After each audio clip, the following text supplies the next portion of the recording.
Lorsqu'elle a annoncé son départ, j'ai ressenti quelque chose qui ne venait pas de ce siècle. C'était une douleur, vieille de 2000 ans. Cette histoire commence avec un mot simple, un mot que l'on entend tous les jours, sans y prêter attention.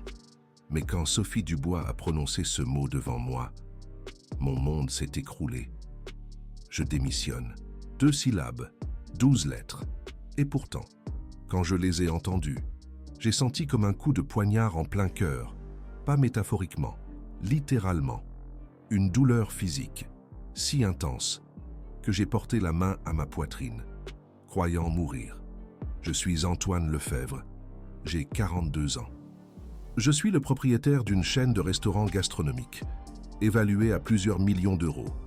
Et il y a encore 2 ans, j'ignorais que j'avais attendu 2000 ans pour rencontrer une simple employée de ménage.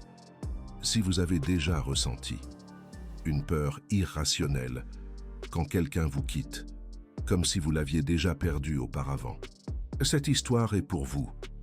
Sophie a commencé à travailler chez moi il y a 2 ans. J'avais besoin de quelqu'un pour s'occuper du nettoyage et de l'ordre, d'une maison bien trop grande, pour un homme seul. Ma femme était décédée 3 ans auparavant, un cancer, et depuis, je vivais dans un silence que seuls les vœux connaissent. L'agence me l'avait envoyé, avec d'excellentes références. Mère célibataire, 2 jumeaux de 4 ans à l'époque, travailleuse, ponctuelle, discrète. Tout ce que je recherchais, ce que je ne cherchais pas, ce que je n'attendais pas du tout, c'était ce que j'ai ressenti quand je l'ai vue pour la première fois. C'était dans le hall d'entrée. Elle portait un uniforme simple, les cheveux attachés, et tenait un sac usé entre ses mains. Rien de spécial au premier abord. Une femme ordinaire, dans une situation ordinaire. Mais quand nos regards se sont croisés, mon cœur s'est arrêté. Je n'exagère pas. Il a littéralement cessé de battre. Pendant 1 seconde. Et pendant cette seconde, j'ai vu quelque chose d'impossible. Un flash d'image qui n'avait aucun sens. Un ciel gris au-dessus de Menhir, de la fumée, du sang et des yeux, ces yeux, qui me regardaient avec un désespoir qui traversait les siècles. Monsieur Lefebvre, ça va? Sa voix m'a ramené à la réalité. J'ai cligné des yeux, les images ont disparu. Ah oui, ai-je murmuré. Juste, un vertige. J'ai menti. Ce n'était pas un vertige, c'était autre chose. Quelque chose que je ne comprenais pas et que je préférais ne pas examiner. Cette première nuit, après l'avoir rencontré, je n'ai pas dormi. Chaque fois que je fermais les yeux, je voyais des images qui n'avaient aucun sens. Des menhirs, sous un ciel en flammes, des guerriers, courant dans la fumée, et une voix qui criait un nom, qui n'était pas le mien, mais que je sentais comme le mien. Ma femme était morte 3 ans avant, Isabelle. Je l'avais aimée, du moins, c'est ce que je croyais, mais je n'avais jamais ressenti avec elle ce que j'ai ressenti dans cette unique seconde, quand les yeux de Sophie ont croisé les miens. C'était comme si toute ma vie antérieure avait été un prélude, une préparation pour ce moment. J'ai essayé de rationaliser. J'étais seul, vulnérable. Une nouvelle femme dans ma vie, même si elle était employée, pouvait réveiller des émotions endormies. C'est ce que je me suis dit. Mais au fond, je savais que c'était un mensonge. Ce que je ressentais pour Sophie n'était pas une attirance ordinaire. C'était une reconnaissance. Pendant 2 ans, Sophie a travaillé chez moi. Et pendant 2 ans, j'ai fait semblant qu'il ne se passait rien d'étrange. Mais il se passait constamment. Chaque fois que je la voyais, ma poitrine se serrait quand elle partait. À la fin de la journée, je ressentais un vide inexplicable. Et la nuit, je rêvais, des rêves si vivides que je me réveillais en pleurant. Toujours le même rêve. Je courais dans une ville en flammes, des menhirs s'écroulant, des cris dans une langue que je ne devrais pas comprendre, mais que je comprenais. Et elle criait mon nom, pendant que des soldats l'entraînaient vers la mort. Je me réveillais trempé de sueur, avec le mot « démissionne » résonnant dans ma tête, comme un écho de cauchemar. Il y a eu une nuit particulièrement intense. J'ai rêvé que j'étais dans une cellule de pierre. Mes poignets saignaient, à cause des chaînes qui les avaient maintenus. Et alors, elle est apparue, une femme vêtue, mais avec des yeux, que je reconnaissais comme ceux de Sophie. Elle m'a libéré. Elle m'a dit de courir, de ne pas regarder en arrière, que nous nous retrouverions à Karnak quand tout serait terminé.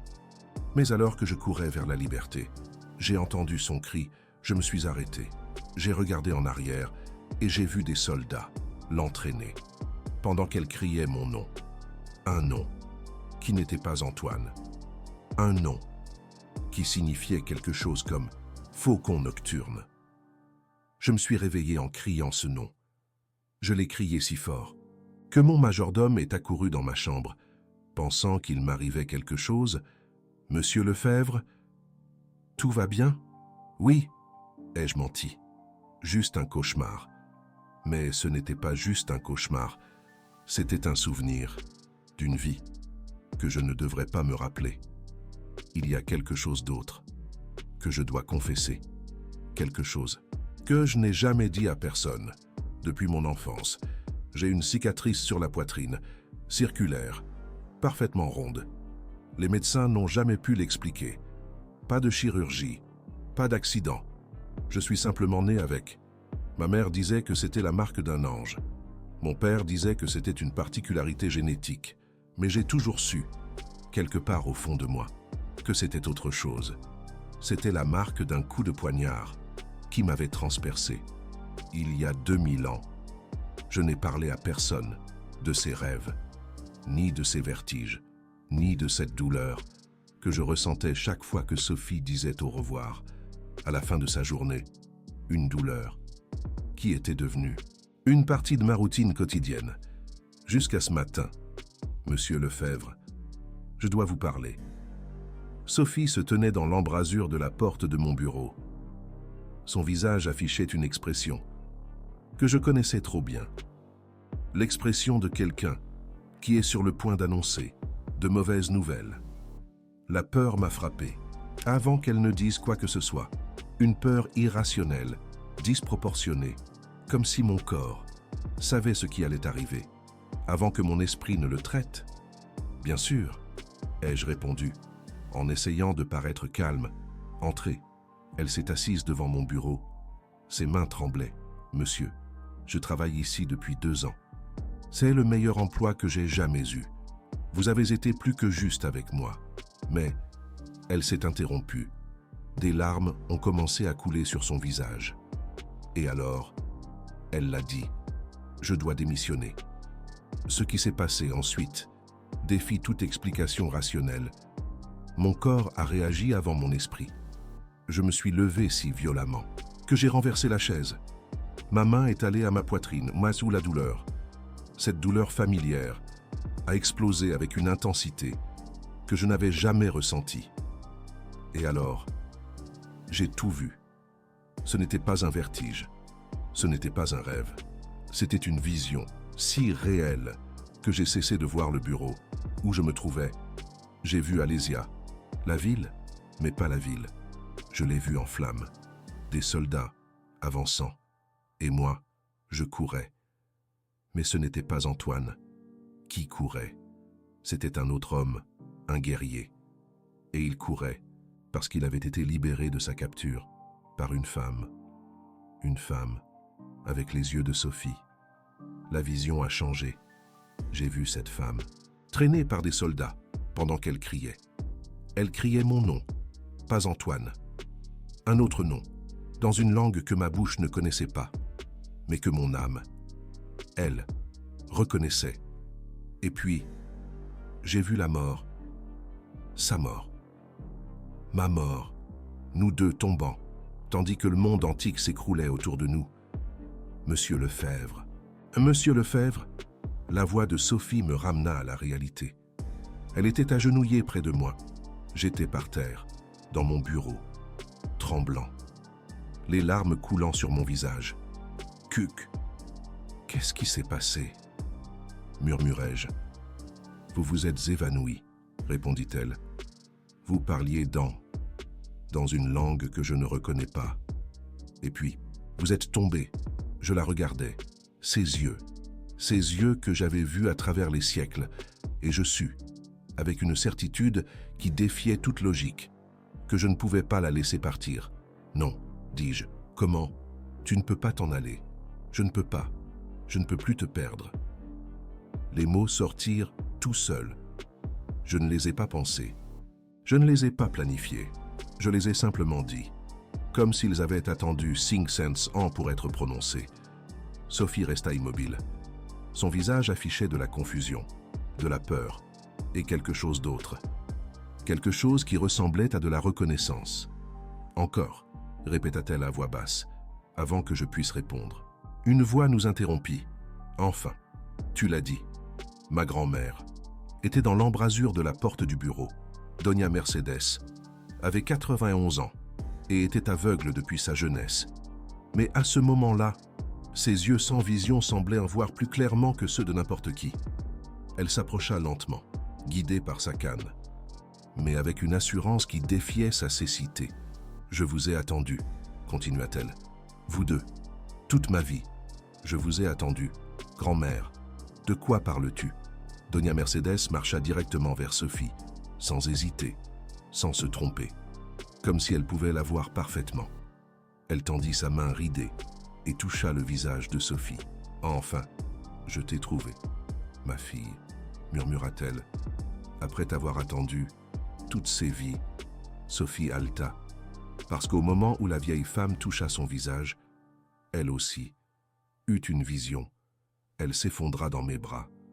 Ses yeux étaient ouverts, mais ne voyaient pas la pièce. Ils voyaient un autre temps, une autre vie. Elle murmurait des mots en vieux français, mélangés à quelque chose qui sonnait comme du gaulois.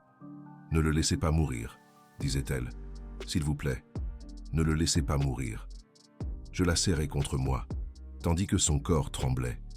Les larmes coulaient sur son visage, mais elle ne semblait pas consciente de pleurer. Elle était perdue dans une vision. Tiens, qui la traînait 500 ans dans le passé. Quand elle revint finalement à elle, il lui fallut plusieurs minutes pour pouvoir parler. « Je l'ai vue », fut la première chose qu'elle dit. « J'ai tout vu ». Sa voix était à peine un murmure, mais dans ses yeux, il y avait une reconnaissance qui me brisa l'âme. « C'était toi », continua-t-elle en me regardant. « C'était toi qui courais. Celui qui a essayé de revenir pour moi.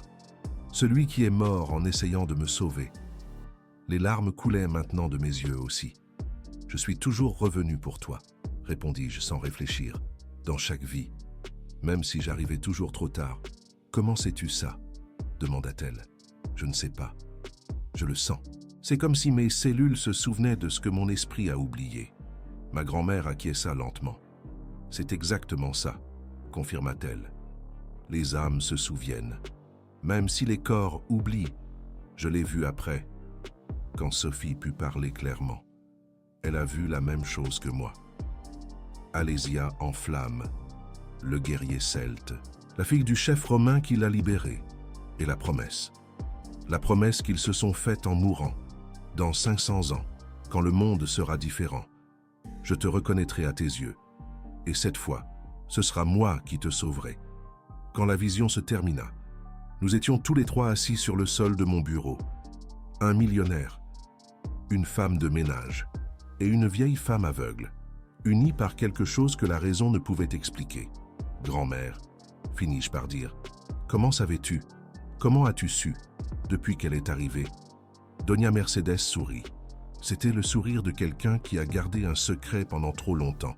« Parce que j'étais là aussi, » répondit-elle, « dans cette vie. J'étais la sœur d'elle, de Sophie, de la fille du chef romain. J'ai vu quand tu l'as libérée. J'ai vu quand ils t'ont capturé. Et j'ai vu quand vous êtes morts tous les deux, en promettant de vous retrouver. » Sa voix se brisa.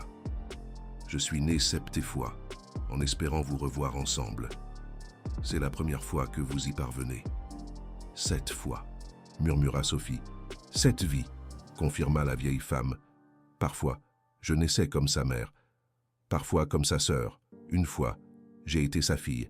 Mais dans chaque vie, ma seule mission était de vous trouver et de vous réunir. Et dans chaque vie, quelque chose tournait mal. Qu'est-ce qui tournait mal? Vous ne vous reconnaissiez pas. Ou l'un mourait avant de trouver l'autre. Ou les circonstances vous séparaient. Jusqu'à maintenant. Elle prit les mains des deux, jusqu'à maintenant. Les heures suivantes furent les plus étranges de ma vie. Ma grand-mère nous emmena dans une pièce de la demeure, que je ne connaissais pas, derrière une armoire ancienne. Il y avait une porte cachée, qui menait à un petit local d'archives familiales. Là, parmi des documents jaunis et des objets centenaires, nous trouvâmes les preuves. Un médaillon de jade, qui était dans ma famille depuis toujours. Je l'avais vu enfant, mais je n'y avais jamais prêté attention. Ma grand-mère me le tendit maintenant. « Regarde-le bien », dit-elle. Je l'examinais. Le jade était ancien, d'un vert profond, presque noir, et gravé dessus. Il y avait un symbole que je ne reconnaissais pas. « C'est un glyphe celte », expliqua ma grand-mère. « Il signifie « amour éternel ». Le guerrier l'a sculpté pour la fille du chef romain. La nuit avant de mourir, je l'ai sculpté, murmurai-je. Parce qu'à ce moment-là, je sus que c'était vrai. Je m'en souvenais. Mes mains se souvenaient du mouvement de sculpter ce symbole dans la pierre verte. Je pris le médaillon et le tins contre la lumière. Il était lourd, froid. Et quand je le mis contre ma poitrine, exactement sur la cicatrice circulaire, je sentis quelque chose qui me coupa le souffle. Un courant d'énergie traversa mon corps. Ce n'était pas de la douleur, c'était le souvenir. Je vis mes propres mains sculpter ce symbole il y a 500 ans. Je vis la grotte où je travaillais, cachée des Romains. Je vis l'obsidienne, le jade, les outils primitifs que j'utilisais, avec une habileté que dans cette vie, je n'avais jamais eue. Et je la vis, assise près de moi, me regardant travailler, me promettant qu'elle porterait ce médaillon jusqu'au jour de sa mort. Une promesse qu'elle tint, même si sa mort arriva trop tôt. Sophie prit le médaillon de mes mains, et quand ses doigts touchèrent le jade, elle aussi sentit le courant. « Il est à nous », dit-elle simplement.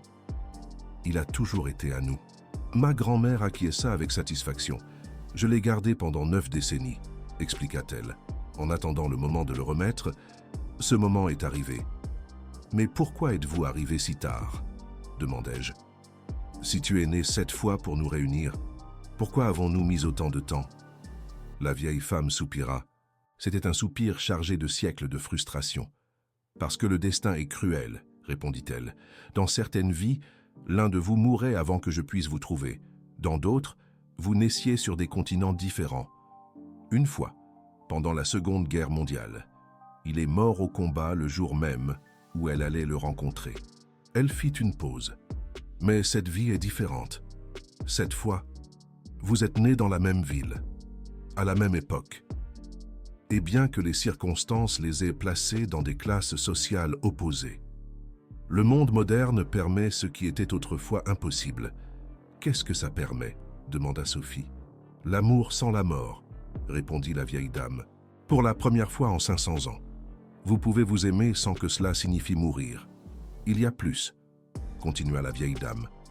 Elle sortit un document enroulé. C'était une lettre coloniale, vieille de plus de 400 ans. Cette lettre, expliqua-t-elle, a été écrite par un prêtre espagnol qui a assisté à l'exécution. Elle décrit tout, les noms, la promesse, et ceci. Elle déroula le document jusqu'à révéler un dessin. C'était une esquisse de l'époque, une femme traînée par des soldats, tandis qu'elle criait vers un homme qui courait vers elle. Les visages étaient simples, stylisés, mais inconfondibles. C'étaient nos visages. Sophie prit le document, les mains tremblantes. Les larmes coulaient sans contrôle. « C'est moi », murmura-t-elle. « C'est moi. Et c'est moi », compléta Antoine, courant vers toi, comme j'aurais toujours dû le faire. « Mais je ne comprends toujours pas », dit Sophie. « Pourquoi maintenant? Pourquoi après 500 ans? » « Parce que maintenant, c'est différent, » répondit ma grand-mère. Dans chaque vie antérieure, il y avait des obstacles qu'on ne pouvait pas surmonter. Guerre, maladie, classes sociales impossibles à franchir. Mais maintenant, le monde a changé. Maintenant, un millionnaire peut aimer une employée sans que personne ne meure pour ça. Elle regarda vers l'endroit où elle savait que nous étions, même si elle ne pouvait pas nous voir. Et maintenant, continua-t-elle, il y a quelque chose d'autre, quelque chose qui rend cette vie spéciale. Quoi? Les jumeaux. Sophie pâlit. Ses enfants. Les jumeaux de 6 ans qui l'attendaient à la maison. Qu'est-ce que mes enfants ont à voir avec ça? Ma grand-mère sourit de nouveau. Ce sourire qui gardait des siècles de secret. Dans la vie de 1524, vous n'avez pas eu d'enfant. Elle était enceinte quand elle est morte. Des jumeaux. Ils ne sont jamais nés. Le silence fut absolu. Mais les âmes, continua la vieille dame, les âmes de ces jumeaux n'ont jamais cessé de vous chercher, vie après vie, essayant de naître de vous, échouant à chaque fois. Jusqu'à maintenant, murmura Sophie. Jusqu'à maintenant, confirma-t-elle. Tes enfants, Sophie, ne sont pas seulement tes enfants, ce sont vos enfants, à vous deux. Les âmes qui ont finalement réussi à naître. Il fallait que je les voie. Il fallait que je voie les jumeaux de mes propres yeux. Sophie m'emmena dans son petit appartement cet après-midi même. C'était modeste. 2 pièces, une petite cuisine, des meubles usés, tout le contraire de ma demeure. Mais quand la porte s'ouvrit et que 2 enfants de 6 ans coururent vers leur mère, je sentis quelque chose que je n'avais pas ressenti depuis des années. Un sentiment d'appartenance. « Maman !» père, crièrent-ils à l'unisson. « Qui est-ce » Sophie me regarda, incertaine de la façon d'expliquer, mais avant qu'elle ne puisse dire quoi que ce soit, l'un des jumeaux marcha directement vers moi. C'était le garçon. Il s'appelait Léo. Il me regarda avec des yeux qui semblaient trop vieux pour son âge. « Je te connais, » dit-il simplement. « D'où me connais-tu » demandai-je en m'agenouillant pour être à sa hauteur. « Des rêves, » répondit-il. « Maman pleure dans les rêves, et tu viens la chercher, mais tu arrives toujours trop tard. » Les mots d'un enfant de 6 ans. Des mots qui racontaient 500 ans de tragédie. Sa sœur, Chloé, s'approcha aussi. Elle était plus timide, mais tout aussi directe. « Cette fois, tu n'es pas arrivé trop tard, » dit-elle. « Cette fois, tu es arrivé à temps. » Je l'ai pris dans mes bras. Je ne sais pas pourquoi. C'était un instinct. Comme si mes bras se souvenaient de les avoir tenus auparavant, même si c'était la première fois. Et quand je l'ai pris dans mes bras, j'eus une autre vision. Je vis une femme celte tenant son ventre, enceinte, pleurer, promettant à ses bébés qu'elle les retrouverait dans une autre vie. Je vis ces bébés essayant de naître encore et encore, échouant, attendant. Je vis le moment où ils sont finalement nés, dans cette vie, comme Léo et Chloé. Et je vis ce que ma grand-mère avait dit. 4 âmes connectées à travers les siècles, finalement ensemble. Mais la vision ne s'arrêta pas là. Elle continua à me montrer plus. Je vis vie après vie où ces âmes essayaient de naître, au XVIIe siècle. Sophie et moi nous sommes rencontrés comme serviteurs dans un château. Nous nous sommes aimés en secret. Elle est tombée enceinte de jumeaux. Mais une épidémie de peste la tua avant qu'il ne puisse naître. Au XVIIIe siècle, nous sommes nés comme paysans. Nous nous sommes rencontrés. Nous nous sommes mariés. Elle est de nouveau tombée enceinte de jumeaux. Mais la Révolution française les tua tous les deux. Les bébés ne sont jamais nés. Au XIXe siècle. J'étais un industriel à Londres. Elle était la fille d'un partenaire commercial. Nous pouvions enfin être ensemble légalement. Elle est tombée enceinte de jumeaux. Mais elle est morte en couche. Les bébés ont survécu 3 jours avant de la suivre. Vie après vie.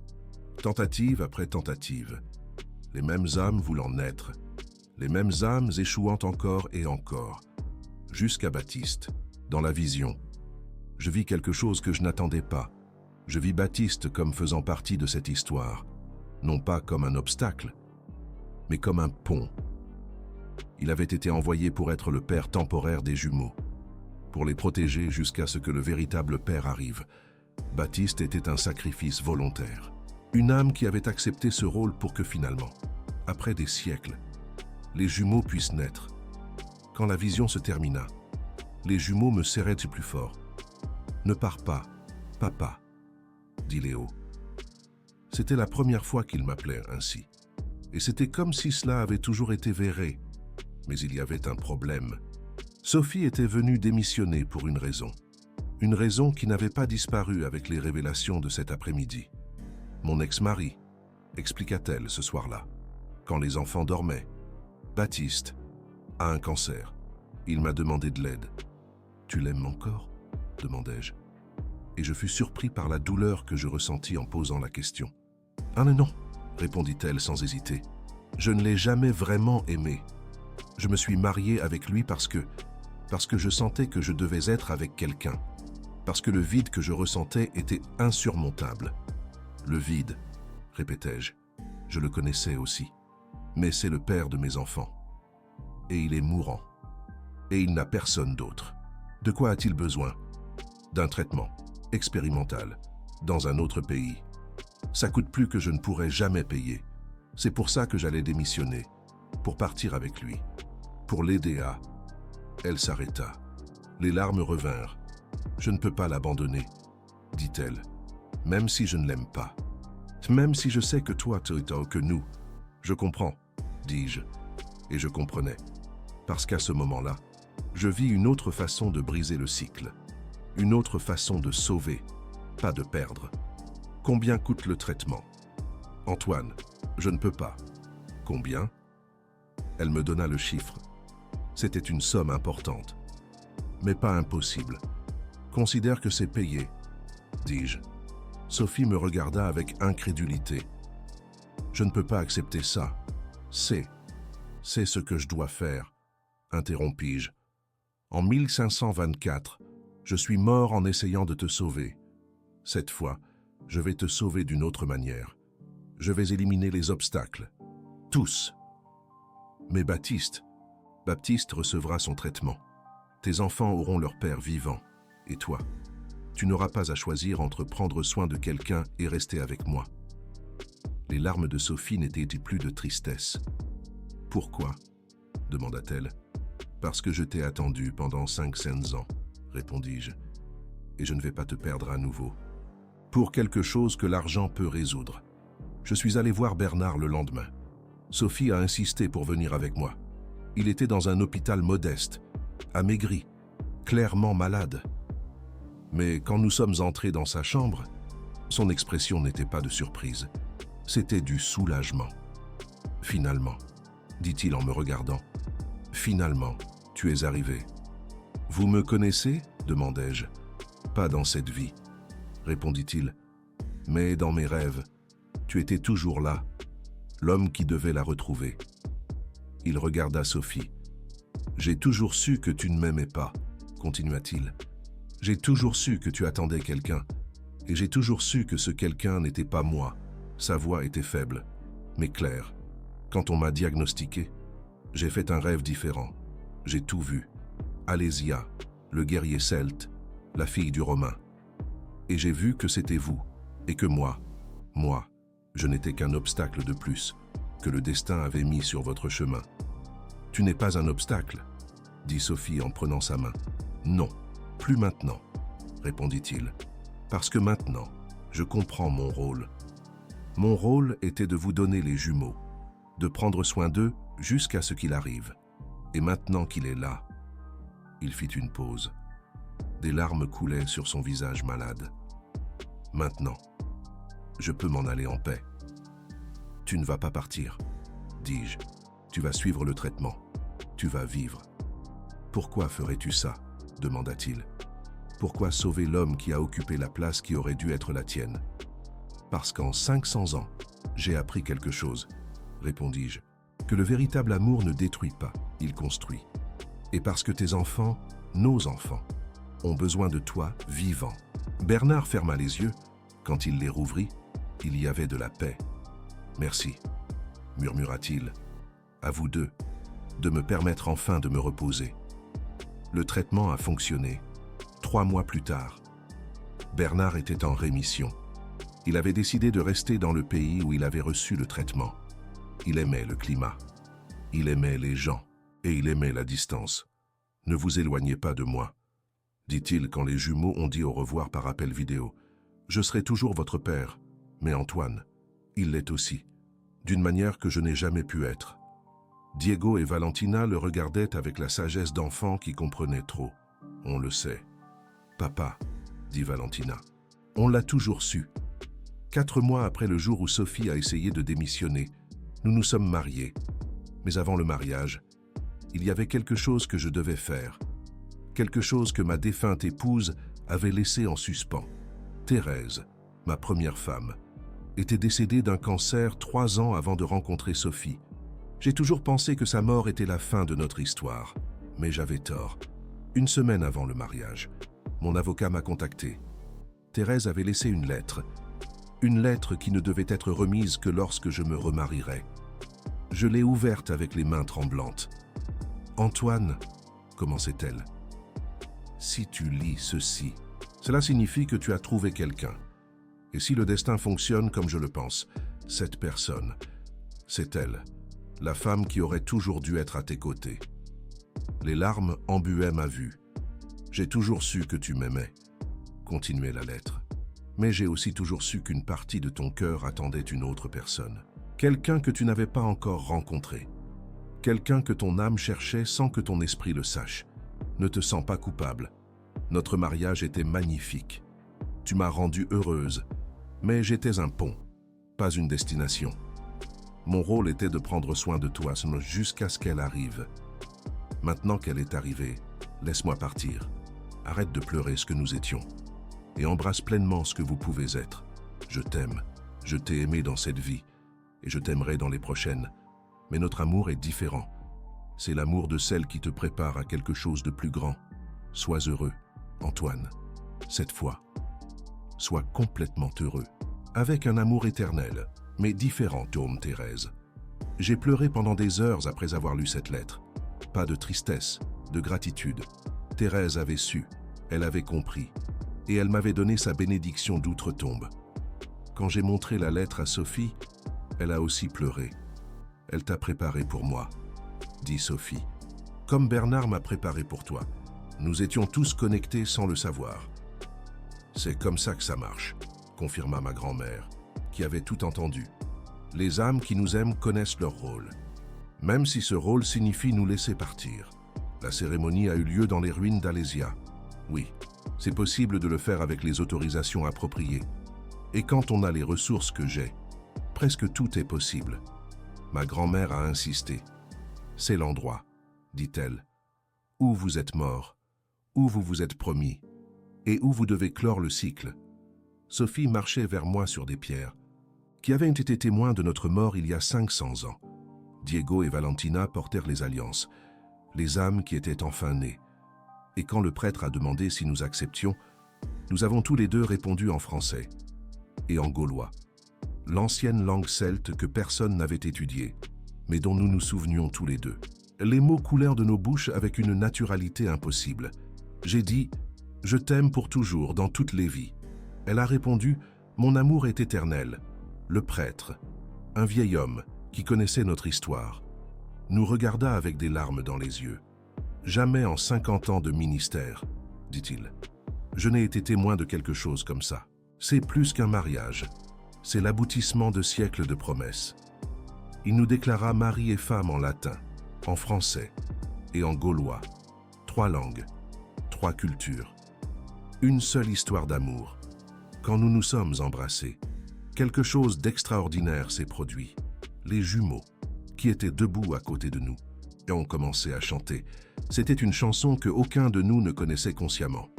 Une chanson ancienne, en gaulois, qui parlait d'âmes sœurs qui se retrouvent après la mort.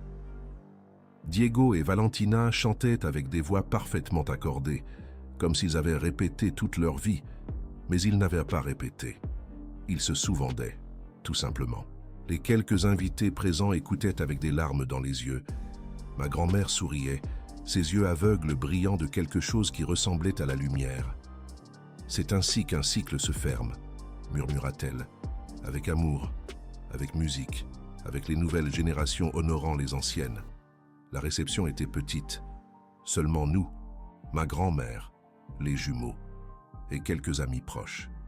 Mais pour moi, c'était la célébration la plus grande de l'histoire. 500 ans d'attente prenaient fin ce soir-là, pendant le toast. Ma grand-mère se leva avec difficulté.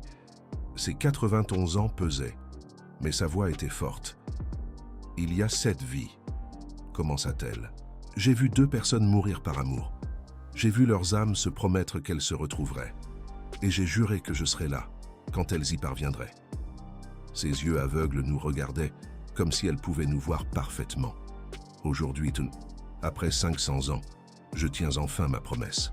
Je peux enfin me reposer. Une larme coula sur son visage ridé. « Prenez soin d'eux, » dit-elle en regardant les jumeaux. « Ils sont la preuve que l'amour survit à tout, même à la mort, même au temps. » Elle se rassit, et à ce moment précis, j'ai su que leur vie d'attente touchait enfin à leur fin. Ma grand-mère est décédée 6 mois après notre mariage. Elle est partie en paix. Dans son lit, avec un sourire sur le visage.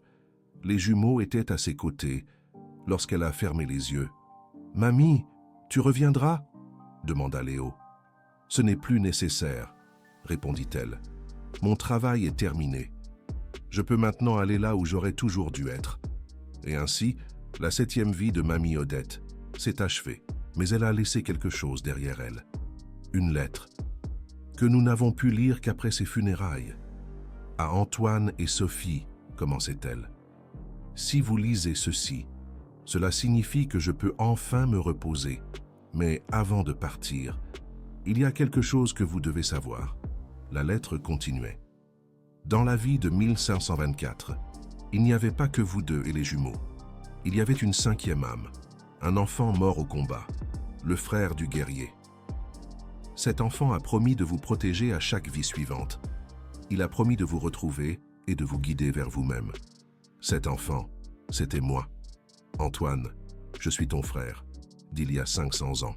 Je suis né en tant que ta grand-mère dans cette vie, parce que c'était la seule façon d'être près de vous et d'attendre le moment opportun. Et maintenant que le moment est venu, je peux aller rejoindre les autres. Je vous aime. Je vous ai aimé pendant 5 siècles, et je vous aimerai pour l'éternité, jusqu'à ce que nous nous retrouvions. Odette, ou comme on m'appelait en 1524, Iselle. J'ai pleuré pendant des heures après avoir lu cette lettre. Mais ce n'était pas seulement des larmes de tristesse, c'était des larmes de compréhension. Je comprenais enfin pourquoi ma grand-mère était née cette fois. Je comprenais enfin le sacrifice qu'elle avait fait dans chaque vie. Elle avait dû renoncer à son propre bonheur pour nous chercher. Elle avait été mère et n'avait pas pu élever ses enfants parce qu'elle devait me retrouver. Elle avait été amante et avait abandonné celui qu'elle aimait parce qu'elle devait nous réunir, encore et encore. Elle avait sacrifié tout pour une promesse faite il y a 500 ans. Et maintenant, enfin, elle pouvait se reposer. « Antoine, » dit Sophie en prenant ma main, « ta grand-mère nous a donné quelque chose que nous ne pourrons jamais rembourser. »« Je sais, » répondis-je. « Elle nous a donné 7 vies de service, 7 vies de sacrifice, et tout ce que nous pouvons faire, c'est honorer ce cadeau. Et nous le ferons, dit-elle, en vivant la vie que tous voulaient de pour nous. Une vie ensemble, une vie complète, une vie sans plus de pertes. » Dans les semaines qui ont suivi les funérailles, les jumeaux ont commencé à montrer des comportements qui défiaient toute explication. Léo, qui n'avait jamais manifesté d'intérêt pour la cuisine, a commencé à préparer d'anciens plats gaulois, des recettes que personne ne lui avait enseignées, des plats qui utilisèrent des ingrédients qu'il ne devrait pas connaître. Chloé a commencé à dessiner, mais pas des dessins de fillettes de 6 ans. Elle dessinait des menhirs, des reconstitutions de Karnak, des guerriers celtes avec des casques à cornes, et sur chaque dessin, nous apparaissions, Sophie et moi, vêtus comme à l'époque, toujours ensemble. Ils se souviennent, expliqua une thérapeute spécialisée dans les régressions dans les vies antérieures que nous avions consultées. Les âmes des très jeunes enfants conservent parfois des souvenirs de vies antérieures. Généralement, ils les perdent en grandissant, mais dans des cas comme celui-ci, dans des cas où la connexion est si forte, les souvenirs persistent. Devons-nous nous inquiéter ? Demanda Sophie. Non, répondit la thérapeute. Vous devriez célébrer. Vos enfants sont le pont entre le passé et le présent. Ils sont la preuve vivante que l'amour survit à la mort. Pas seulement à cause de la perte, mais à cause de l'ampleur de ce que cela signifiait. 5 âmes voyageant ensemble à travers le temps, se rencontrant, se perdant, se retrouvant. Et maintenant, enfin, 4 d'entre elles réunies dans cette vie, et une reposant en paix. 1 an après le mariage, notre vie avait complètement changé. Sophie n'était plus femme de ménage. Elle était devenue directrice d'une fondation que nous avions créée ensemble, la Fondation Odette, en l'honneur de ma grand-mère. Sa mission était d'aider les femmes en situation de vulnérabilité à trouver des emplois décents et à échapper au cycle de pauvreté. Elle disait que c'était sa façon d'honorer son passé, de transformer sa douleur en but. « Je n'oublierai jamais ce que je ressentais quand j'arrivais chez toi », me dit-elle un soir. La peur, la honte, le sentiment d'être invisible. Maintenant, je peux aider d'autres femmes à se sentir vues. Les jumeaux s'étaient parfaitement adaptés à leur nouvelle vie. Mais ils restaient extraordinaires. Léo avait appris le gaulois couramment en seulement 6 mois. Pas grâce à un professeur, mais grâce à des souvenirs. Chloé avait commencé à écrire de la poésie en vieux français, que des professeurs d'université trouvaient historiquement précise. « Ils sont uniques », me dit le directeur de leur école. « Je n'ai jamais vu d'enfant avec un tel niveau de connaissance intuitive. » Ce que nous ne lui disions pas, c'est que cette connaissance venait de 500 ans à essayer de naître. Robert, depuis sa nouvelle vie à l'étranger, gardait un contact régulier par appel vidéo. Son cancer était en rémission complète, et pour la première fois de sa vie, il semblait réellement heureux. « J'ai trouvé la paix », me dit-il un soir alors que nous parlions seuls. « J'ai trouvé le but de ma vie. Ce n'était pas d'être le mari de Sophie, c'était de prendre soin des jumeaux. Jusqu'à ce que tu arrives. Maintenant que ma mission est terminée, je peux enfin vivre pour moi. » 1 an après le mariage, Sophie m'annonça la nouvelle. Elle était enceinte. Le médecin confirma ce que les jumeaux avaient déjà prédit des mois auparavant. « Quelqu'un d'autre va venir », avait dit Chloé un après-midi. « Quelqu'un qui nous manquait. » Le bébé est né 9 mois plus tard. Une petite fille. Nous l'avons appelée Odette, en l'honneur de ma grand-mère. Et quand elle est née, quand l'infirmière l'a mise dans mes bras pour la première fois, la petite a ouvert les yeux. Des yeux d'un vert profond, les mêmes yeux que ma grand-mère, la même âme qui revenait enfin, non pas pour nous guider, mais pour faire partie de notre famille. « Odette », murmurai-je, « bienvenue à la maison. » Et le bébé sourit, comme si elle comprenait chaque mot. Les premiers mois avec Odette furent extraordinaires. Elle n'était pas comme les autres bébés. Elle dormait quand elle devait dormir. Elle pleurait seulement quand elle avait besoin de quelque chose de précis. Et ses yeux verts, hérités de ma grand-mère, semblaient observer tout avec une intelligence qui défiait son âge. Les jumeaux la traitaient avec une révérence spéciale. Léo lui chantait des chansons en gaulois, qu'elle semblait reconnaître. Chloé lui montrait ses dessins de vie passée, et Odette les regardait avec une attention absolue. Elle se souvient, me dit Chloé un après-midi. Elle se souvient de tout ce que mamie Odette savait. C'est pour ça qu'elle nous regarde comme ça. Elle s'assure que tout va bien. C'était une observation impossible venant d'une fillette de 7 ans. Mais je n'étais plus surpris par les observations impossibles dans cette famille. Quand Odette a eu 1 an, elle a dit son premier mot. Ce n'était ni maman, ni papa. C'était Isel, le nom celte de ma grand-mère. Le nom du frère qui était mort au combat il y a 500 ans et qui était né encore et encore pour nous réunir, Sophie et moi. Nous nous sommes regardés avec des larmes dans les yeux. Mercedes avait confirmé ce que nous savions déjà. C'était la même âme, la même gardienne. Mais cette fois, elle n'était pas venue nous chercher. Elle était venue pour rester. Elle n'a plus à les chercher, expliqua Théo avec sa sagesse d'enfant sage. Maintenant, elle peut simplement faire partie de la famille. Et c'était exactement ce que faisait Mercedes. Elle existait simplement. Elle aimait simplement. Elle était simplement notre fille, notre sœur, notre connexion éternelle avec le passé. Aujourd'hui, alors que j'écris ceci, 5 ans se sont écoulés depuis que Sophie a tenté de démissionner. Théo et Léa ont 11 ans, Mercedes a 4 ans, et un autre est en chemin. Ma grand-mère avait raison. Quand le cycle se brise, la vie fleurit, vraiment. L'arrivée du 4e bébé a été annoncée de la manière la plus inattendue. Ce fut Mercedes qui le sut la première. « Maman, dit-elle un matin, pendant que nous prenions le petit déjeuner, il y a quelqu'un de nouveau qui veut venir. » Sophie et moi avons échangé des regards. Nous avions déjà appris à prendre au sérieux les observations de nos enfants. « Que veux-tu dire ? » ?»« Mon amour, » demanda Sophie. « Quelqu'un qui manquait, » expliqua Mercedes avec sa petite voix de 4 ans, mais son regard de siècle. « Quelqu'un qui n'a pas pu naître les autres fois, comme Théo et Léa, mais différent. » 2 semaines plus tard, Sophie confirma la grossesse. Le médecin était stupéfait. À son âge, avec déjà 3 enfants, les probabilités étaient faibles, mais pourtant, c'était là, une nouvelle vie qui grandissait. Ce bébé, dit le médecin en regardant l'échographie, est forte, incroyablement fort pour son stade de développement. Nous le savons, répondis-je. Il attend depuis 500 ans pour naître. Le médecin nous regarda avec confusion, mais nous savions exactement ce que cela signifiait. Lorsque nous avons fait des recherches plus approfondies dans les archives que ma grand-mère avait laissées, nous avons trouvé une référence que nous avions négligée. En 1524, la fille du conquérant n'était pas seulement enceinte de jumeaux, il y avait un 3e. Un triplé qui était mort dans le ventre avant qu'elle ne soit exécutée. 3 âmes attendant de naître. 2 y étaient parvenus, comme Théo et Léa. La 3e avait attendu encore plus. Et maintenant, finalement, son moment était arrivé.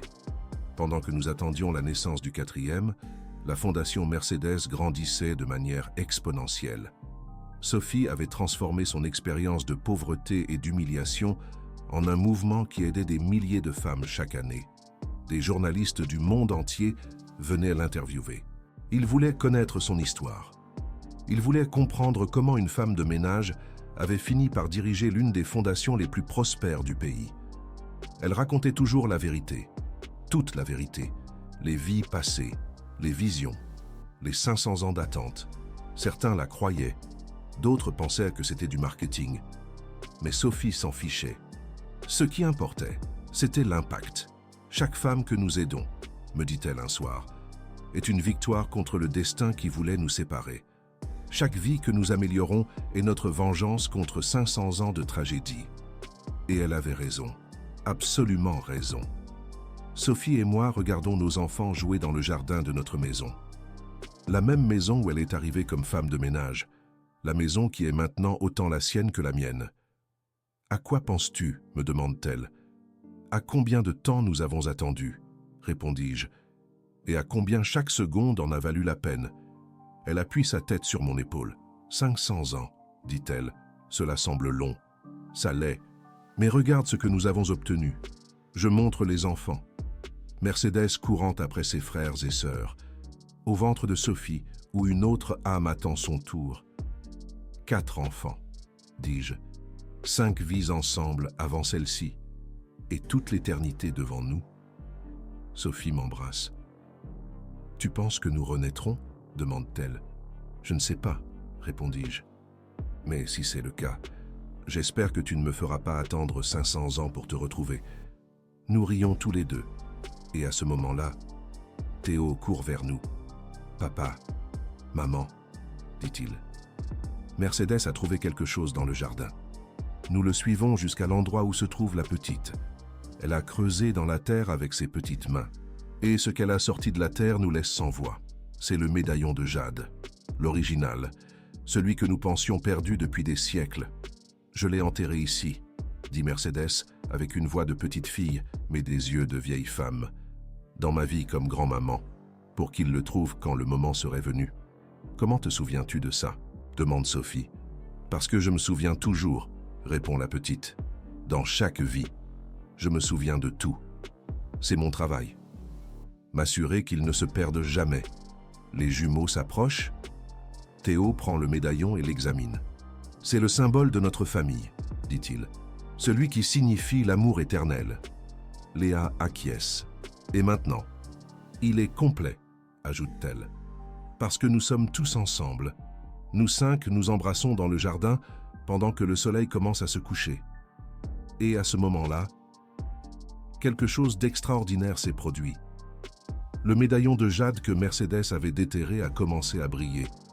Ce n'était pas de la lumière réfléchie, c'était de la lumière propre. Une lumière verte douce qui émanait du symbole celte gravé sur sa surface. Les jumeaux ont poussé un cri étouffé. Sophie s'est accrochée à mon bras.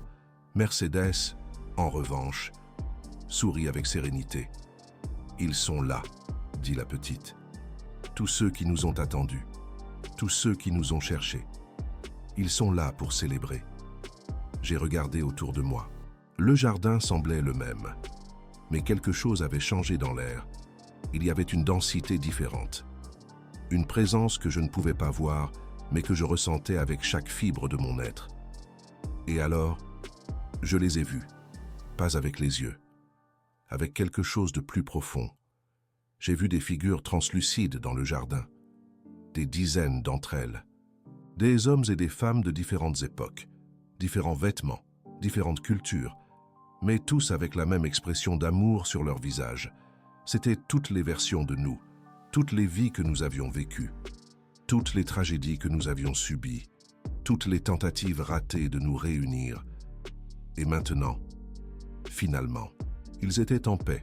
Ma grand-mère était parmi eux, cette version d'elle, de la jeune fille qui a vu mourir le guerrier gaulois et la fille du conquérant, à la vieille femme aveugle qui avait finalement accompli sa mission. Toutes souriaient, toutes pleuraient de joie. La version la plus jeune, celle qui avait été mon frère en 1524, s'avança. Je n'ai pas pu entendre sa voix avec les oreilles, mais je l'ai sentie dans mon âme. « Frère, dit-il, finalement, tu as réussi. Finalement, tu as tenu ta promesse. Il t'a fallu du temps, ajouta-t-il avec un sourire. 500 ans, c'est long à attendre. Mais cela en valait la peine, répondis-je mentalement. Chaque seconde en valait la peine. Les figures ont commencé à s'estomper. Mais avant de partir complètement, elles ont laissé quelque chose derrière elles. Une bénédiction, une certitude. La promesse que nous n'aurions plus jamais à chercher, plus jamais à attendre, plus jamais à mourir séparés. Lorsque la dernière figure s'est estompée, le médaillon a cessé de briller. Mais quelque chose avait changé en nous tous. Je pouvais le sentir. Sophie pouvait le sentir. Même les jumeaux et Mercedes pouvaient le sentir. Nous étions complets. Finalement, après 500 ans, nous étions complets. « Papa », dit Théo en brisant le silence, « je peux encore les sentir. Tous. Ils sont en paix maintenant. » Sophie acquiesça. « Ils n'ont plus besoin de nous chercher. Maintenant, ils peuvent juste, se reposer. » Mélisande, avec ses 4 ans de sagesse millénaire, ajouta « Et quand le bébé naîtra, le cercle sera complet. 6 âmes, une famille, pour toujours. » Sophie et moi, nous nous sommes regardés. Les larmes coulaient sur nos visages. Mais c'étaient des larmes d'un bonheur si profond que ça faisait mal, vraiment mal. « Je t'aime, dis-je. Je t'ai aimé dans chaque vie, répondit-elle, et je t'aimerai dans chaque vie à venir. » Nous nous sommes embrassés dans le jardin. Nos enfants nous ont entourés dans une étreinte collective. Et quelque part dans l'univers, des dizaines d'âmes qui avaient attendu 500 ans ont enfin trouvé la paix. Une paix véritable. 5 âmes présentes. Des dizaines de versions passées enfin au repos. 500 ans. Et finalement, un foyer éternel. 3 mois plus tard, notre 4e enfant est né. Un garçon. Nous l'avons appelé Gaspard, en hommage au guerrier gaulois qui avait commencé toute cette histoire. Quand il est né, les jumeaux étaient présents. Mélisande dormait dans un fauteuil à proximité. Et je tenais la main de Sophie pendant qu'elle accouchait. Une émotion incroyable. Le bébé est né en silence, sans pleurs. Il a juste ouvert les yeux et nous a regardés. Et dans ce regard, j'ai vu quelque chose que je reconnaissais. C'était le 3e jumeau, celui qui était mort dans le ventre il y a 500 ans. Finalement, il était né. « Bienvenue, frère », murmurai-je. Nous t'attendions depuis longtemps. Et le bébé, comme s'il comprenait parfaitement, a souri. Aujourd'hui, 1 an après la naissance de Gaspard. Notre famille est complète. 6 âmes qui ont voyagé ensemble à travers les siècles. 6 personnes qui sont finalement là où elles ont toujours dû être. Et une histoire d'amour qui a survécu à la mort, au temps, et à tout ce que le destin a mis sur son chemin. Un véritable miracle. Parfois, quand les enfants dorment et que la maison est silencieuse. Sophie et moi, nous nous asseyons dans le jardin et regardons les étoiles. Le même jardin où nous avons trouvé le médaillon. Le même jardin où nous avons vu toutes nos versions passées célébrer nos retrouvailles. Un moment magique. « Tu crois que tout ça était une coïncidence ?» me demanda-t-elle une nuit. « Non, » répondis-je sans hésiter. « Je crois que c'était le destin, mais pas le genre de destin qui se produit simplement. Le genre de destin que tu construis, vie après vie, choix après choix. » Je pris sa main. « Chaque fois que je suis mort en te cherchant, dis-je. Je construisais le chemin vers ce moment. Chaque fois que ma grand-mère est revenue pour nous retrouver. Elle pavait cette réunion. Ce n'était pas une coïncidence. C'était la volonté. C'était l'amour. C'était le refus absolu d'accepter que nous n'étions pas destinés à être ensemble. » Sophie appuya sa tête sur mon épaule. « Et maintenant ?» demanda-t-elle. « Maintenant que le destin est accompli, qu'est-ce qu'on fait ? Nous vivons. » répondis-je. Nous aimons, nous élevons nos enfants. Et quand le moment de partir arrivera, nous le ferons ensemble. Sachant que nous n'avons plus besoin de chercher. Sachant que dans la prochaine vie, s'il y en a une, nous commencerons ensemble depuis le début. Elle sourit. C'était le sourire le plus beau que j'avais vu en 500 ans. « J'aime ce plan, » dit-elle. Et ainsi se termine cette histoire. Ou plutôt, ainsi elle commence. Parce que ce que Sophie et moi avons appris, c'est que les histoires d'amour vraies n'ont pas de fin. Elles ont juste des chapitres. Et nous venons de terminer le chapitre le plus long et le plus difficile de tous. Une épreuve inoubliable. Le prochain chapitre est simple. Il est quotidien. C'est se réveiller ensemble chaque matin. C'est voir grandir nos enfants. C'est vieillir main dans la main. Ce n'est pas épique. Ce n'est pas dramatique. Il n'y a pas de vision, ni de médaillon brillant, ni de fantôme du passé. Aucun artifice. Mais c'est exactement ce que nous avons attendu 500 ans pour avoir. Et c'est parfait. Récemment, Étienne m'a posé une question qui m'a laissé pensésif. « Papa, dit-il, si tu pouvais revenir en arrière et éviter toute cette souffrance, si tu pouvais faire en sorte que toi et maman vous rencontriez dans la première vie et soyez heureux depuis le début, est-ce que tu le ferais ?» J'y ai pensé un moment. C'était une question profonde pour un enfant de 11 ans. Mais je n'étais plus surpris par les questions profondes dans cette famille. Une famille spéciale. Non, répondis-je finalement. Parce que chaque vie, chaque tentative ratée, chaque tragédie, tout ça nous a façonnés. Si nous avions été heureux depuis le début, nous n'apprécierions pas ce que nous avons maintenant. Nous ne saurions pas ce que coûte l'amour vrai. Nous ne serions pas prêts à être la famille que nous sommes. Étienne acquiesça lentement. Alors la souffrance avait un but, dit-il. Tout a un but, répondis-je. Même la douleur. Surtout la douleur. Parce que la douleur nous enseigne à valoriser la joie. Mon fils me serra dans ses bras. Et dans cette étreinte, j'ai senti 500 ans d'évolution, de croissance, d'amour qui s'était renforcé à chaque obstacle. Un amour infini. « Papa, murmura-t-il, merci de n'avoir jamais abandonné. Merci de nous avoir cherchés dans chaque vie.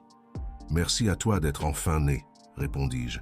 Merci d'avoir attendu jusqu'à ce que nous puissions te protéger. » Nous sommes restés ainsi un moment, père et fils, mais aussi 2 âmes qui se connaissaient depuis avant que le temps n'existe. Une connexion éternelle. L'histoire de notre famille est devenue une sorte de légende. Journalistes, chercheurs, sceptiques, croyants, tous veulent en savoir plus. Ils veulent des preuves. Ils veulent des explications. Ils veulent comprendre comment il est possible que l'amour transcende la mort. Une question sans réponse. Je leur dis toujours la même chose. Vous ne pouvez pas le comprendre avec la tête. Vous ne pouvez que le sentir avec le cœur. Si vous avez déjà regardé quelqu'un et senti que vous le connaissiez déjà. Si vous avez déjà visité un endroit et senti que vous y étiez déjà allé.